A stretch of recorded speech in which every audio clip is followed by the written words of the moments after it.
आज म चाहिँ माटो बनाउँदैछु। यसमा केही गमलाको माटो, पुरानो गमलामा राखेको माटो, यो खोर्सानीहरू लगाएको थियो, त्यो खोर्सानीका बिरुवाहरू हटाएपछिको केही माटो, केही नयाँ माटो र गोबर मल, आधा आधा माटो जति थियो लगभग अब त्यति नै गोबर मल। त्यसपछि निम, डाक्टर निमको निम केक, निमको पिना लगभग 5 देखि 6 मुठी जति निमको पिना। त्यसपछि हाम्रोतिर एनएमसी कृषि फर्मले उपलब्ध गराउने यो हड्डीको डुटो,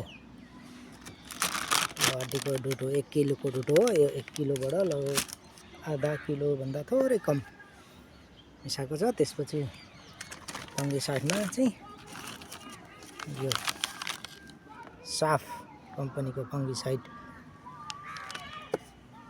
अलिकति, आज फङ्गिसाइड चाहिँ कम भएकोले गर्दा दालचिनीको डुटो, पिसेको दालचिनीको डुटो अलिक गिलो गिलो बनाएर यो माटोमा मिसाएको छ। आज चाहिँ यो तरिकाले माटो बनाउनलाई सिकेर पहिलोचोटि माटो तयार गर्दैछु। अब बिरुवा के कस्तो सप्रिन्छ बिग्रिन्छ छैन सिक्दै गर्दै हो।